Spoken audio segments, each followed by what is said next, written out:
right, I will be continuing from exactly where I stopped in the last video, talking about how I have trusted God with my career as a 22-year-old cybersecurity engineer, currently working at a FAANG company. I went into all those details in the first video, so if you haven't seen the first video, I highly recommend checking it out. It's going to be somewhere on the screen, in a card, or in the description below.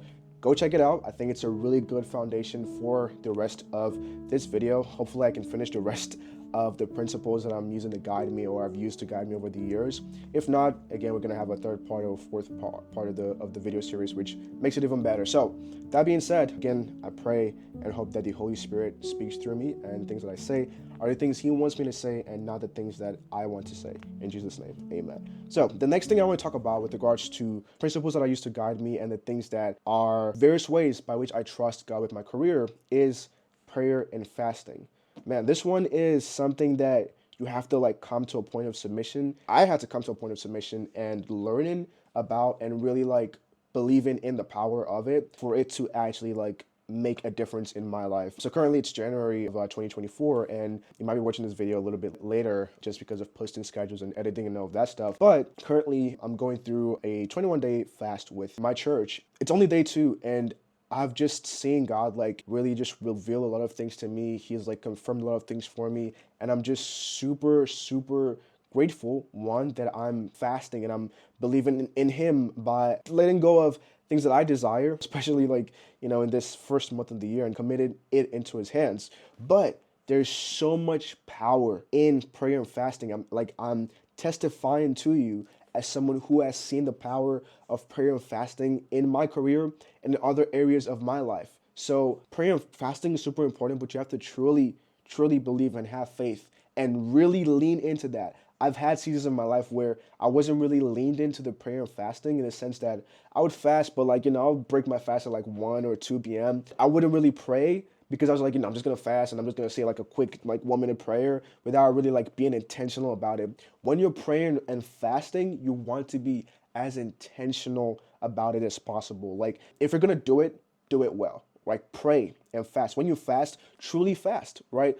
Fast from food. When I fast, primarily I fast from food and something. I believe Pastor Philip Anthony Michelle has a video somewhere on YouTube. If I can find it, I'll leave it in the description, talking about fasting from food and something, right? So when I fast from food and social media, I fast from food and sugary things, right? So one thing I'm incorporating into my current fast is fasting from sugary things, specific sugary things. Personally, I love Yasso bars. So this is going on a bit of a tangent, but I'm fasting from eating Yasso bars. I'm fasting from putting honey in my tea, fasting from putting anything sweetening or sugary into what I eat or what I drink or whatever the case is. So I'm truly fasting from sugar because I have a sweet tooth, right? And I'm fasting from a couple of other things. So when you fast, truly fast and pray, because it's fasting and praying. Don't make the mistake of not fasting and praying. And I want you to open your Bible to the book of Matthew, chapter 17, verse 21, because there's an important aspect of that I want to highlight with regards to fasting and praying. Matthew chapter 17, verse 21. The New Living Translation doesn't cover it as fasting and praying. There are different things with regards to some manuscripts and translations with regards to verse 21 specifically, but I want to highlight it as it specifically talks about fasting and praying, and I might have to use a different version for that. And for some context, I personally grew up on King James and New King James Version, so a lot of the verses that I know that I grew up on are in King James. So now that sometimes I read the New International Version. My primary Bible, this Bible, is in the New Living Translation. Sometimes I read the Message. The different translations have different flavors to them, but I was raised on King James and New King James. So a lot of the things that I learned and I grew up on in my faith are primarily based on King James Version. So I'm going to go back to the New King James Version for this particular verse. And it says in verse 21, Matthew 17:21, however, this kind does not go out except by prayer and fasting. Now, for some context here, let's go back to verse 14. And it says, and when they had come to the multitude, a man came to him, kneeling down to him and saying, Lord, have mercy on my son, for he is an epileptic and suffers severely. For he often falls into the fire and often into the water. So I brought him to your disciples, but they could not cure him. Then Jesus answered and said, O faithless and perverse generation, how long shall I be with you? How long shall I bear with you? bring him here to me. And Jesus rebuked the demon, and it came out of him, and the child was cured from that very hour. Verse 19, then the disciples came to Jesus privately and said, why could we not cast it out? And in verse 20 it says, so Jesus said to them, because of your unbelief, for assuredly I say to you, if you have faith as a mustard seed, you will say to this mountain, move from here to here, and it will move, and nothing will be impossible for you. However, this kind does not go out except by prayer and fasting. So here we're seeing levels to really like making things shake, like making things move. It first starts with saying, oh, if you have faith as a mustard seed, you can do this. But then in verse 21, it says, however, this kind doesn't go out except by prayer and fasting. So we can see that there's, yes, you should have faith. And with your faith, there's a lot of things you can do, right? Crazy to say, you can move mountains with your faith, figuratively, right? And maybe literally, if God gives you the power to. However, there's specific things that require prayer and fasting. There's a lot that can be said about fasting, but when it comes to your career, trusting God with your career and following the principle of fasting and praying for specific things, whether it's skills, whether it's promotions, whether it's opportunities, whether it's conversations. Sometimes there are things that are like, that could make or break certain things, that could make or break your career, that could make or break a season of life for you with regards to your career. Some projects at work, right, could make or break your career, could take you to the next level, or could completely impact your career. I've learned that sometimes it could mean just like, today I'm just gonna fast. I don't know why, but I'm just gonna fast. Or, man, I have something important that's coming up, and I want to fast and pray about it. Because, yes, I have faith. My faith can move mountains. However, some things don't change. Some things will not happen and don't happen without prayer and fasting, as we can see here in Matthew chapter 17. So, yes, with regards to your career, whatever you do, we know as engineers, some things come very challenging. Like, we see problems and we're like, man, how is this going to be solved? Like, this is so crazy. We solve some of the biggest problems. We handle like systems that are really large scale. We do things that impact millions, if not billions of people. The work that I do has direct impact on hundreds of millions of people, or even billions of people and their lives and their data and their information and their security as a cybersecurity engineer. So if I'm working on something that's super important, I better not mess it up. Yes, I might have faith that God is going to get me through it, but sometimes you need to take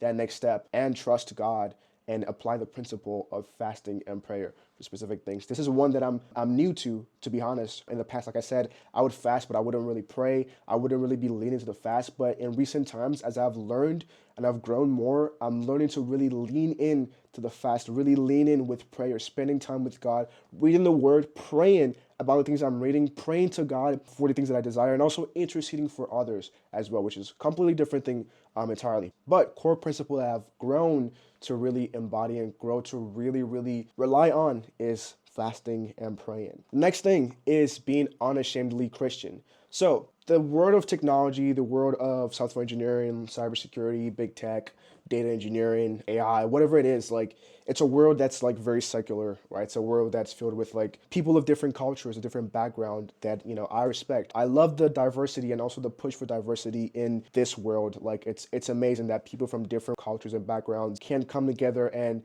build amazing things that really, really impact people's life at scale. However, it's also a world that also strongly exemplifies different cultures. People are super proud about their cultures, which is amazing. Like, you have people from different backgrounds and different religions that are super proud of their culture and their religion and everything like that. But sometimes I don't see the same thing from Christians. And I have also been someone who has been that person who has not really like exemplified or lived unashamedly as a Christian in these spaces as an engineer over the course of my career. And it's one thing I'm also starting to live by. I'm starting to apply as a principle for my life and really, really embody, because there's no reason why I should be ashamed of the fact that I'm a Christian, right? There's really no reason why, because I'm not forcing my religion or my faith down anybody's throat, because there's a strong distinction between religion and faith. But in the past, I've kind of like shied away from like actually professing like, oh, because I'm a Christian, or maybe like we've got like a work function or something, and people are going out to eat or whatever, and I'm fasting. Like, sometimes I wouldn't even say I'm fasting. I'm like, oh, I'm not hungry. Like, of course, I'm not trying to like always say like, oh, I'm not coming because I'm fasting or anything like that. I'm not trying to like, be that person. But like, I've always kind of like shied away from like talking about my faith or like publicly professing like that I'm a Christian. But now, more than ever, my confidence is, again, back to confidence, right? If you watch the first video, My confidence is rooted in Christ. So I'm not worried about saying I'm a Christian, right? I'm not, the fact that I'm a Christian doesn't mean I'm going to be disrespectful to people. It doesn't change my attitude. In some ways it does. It changes the way I do things, but it doesn't change my competence, right? It doesn't change my relations with people. If anything, it drives that. It drives how I relate with people. It drives my kindness. It drives the excellence I put into my work, which is another thing I want to go into in the next point. So yes, I might be a Christian, and that is essentially like the driving force of my career. That's the driving force of my principles. That's the driving force of how I talk, how I do my work, right? I constantly strive to exemplify Christ and the excellence of Christ and just being unashamedly a Christian in recent times. In the past, I haven't really done that as much, but now as I'm growing more stronger in my faith, that's a principle that I live by. Being unashamedly Christian in whatever space I'm in, right? Especially in the tech world. So if I'm doing presentations, part of my introduction is I'm a Christian, right? In some of my profiles, I put it there, I'm a Christian. And in the spaces I'm in, I join Christian communities. I put, things on my profile that show that I am Christian. I'm unashamedly Christian. I'm flying that cross. That's my flag. That's what I believe in. That's what I trust in. That's what I profess to be. That's what my identity is rooted in. And I'm unashamed about that. We're already in the book of Matthew, so we can do Matthew chapter 5, verse 13. It says, "You are the salt of the earth, but what good is salt if it has lost its flavor? Can you make it salt again? It will be thrown out and trampled underfoot as worthless." In verse 14, it says, "You are the light of the world, like a city on a hilltop that cannot be hidden." Verse 15, it says, "No one lights a lamp and then puts it under a basket. Instead, a lamp is placed on a stand where it gives light to everyone in the house. In the same way, let your good deeds shine out for all to see, so that everyone will praise your heavenly Father." That's the key I want to point out. Let your good deeds shine out for all to see, that so that everyone will praise your heavenly Father. In this case, I think my good deeds is really exemplifying like excellence as an engineer, right? Like in that, right? If someone asks me, if someone thinks about me, or someone looks me up and wants to know more about me, and like, "Oh, why are you this way?" It's because of God. That's really what it is. In doing that, in me being me being that engineer who is good at what he does, who is kind to people, who knows how to handle difficult situations, who understands problems, who understands how to solve solutions, who knows how to communicate with leadership, who knows how to drive projects, who knows how to like deliver results. At the core of all of that, I am shining my light bright as a Christian. Yes, I'm doing my daily work as an engineer, but behind all of that, I'm shining that light as a Christian, and ultimately with the goal of all the praise and glory being to God, because He's the one who's driving that. Everything I do is according to the identity I have rooted in Christ as a cybersecurity engineer or whatever else that I'm doing. Now, there's another part of this video series I want to go into about giving the glory back to God and not seeing yourself as like the glorious one of your life, because that could be very dangerous.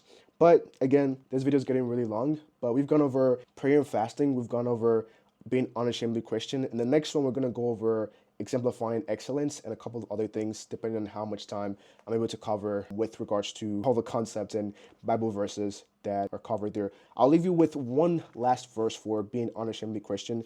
That's going to be in Mark chapter 16, verse 15. And it says, "And he told them, 'Go into all the world and preach the good news to everyone.'" That's part of what our calling is as Christians. Again, preaching the good news to me doesn't always look like, trying to force your religion or your faith down someone else's truth. I think the good news, like the word being alive, the word in the good news being alive, is us living out the word of God, living out the things that God wants us to do, living out the life that God wants us to live in our different areas, whether, again, you're a cybersecurity engineer, software engineer, whatever it is that you're doing, that your life and how you embody Christ and His words and His commandments and everything that He wants us to be is the good news. Like your life is an exemplification of the good news. So if that's what you're exemplifying in whatever your role is and in whatever your actions are within your role, within your job, within your projects, within your teams, within your organization, is you're embodying the good news. And sometimes that could lead into even bigger things that God might want to do with the good news in someone's heart or multiple people's heart. But this video is getting long. Thank you for watching. I hope this video blessed you. If you want to see the first video, I'll leave it somewhere on the screen here. Check it out. I'll start a playlist for this. I'm going to call the playlist Principles of a Christian Engineer. So definitely go check it out. I'm going to be adding more videos to it. And if you want to see more videos like this, be sure to like and subscribe. And God bless you. I'll see you in the next one. Bye-bye.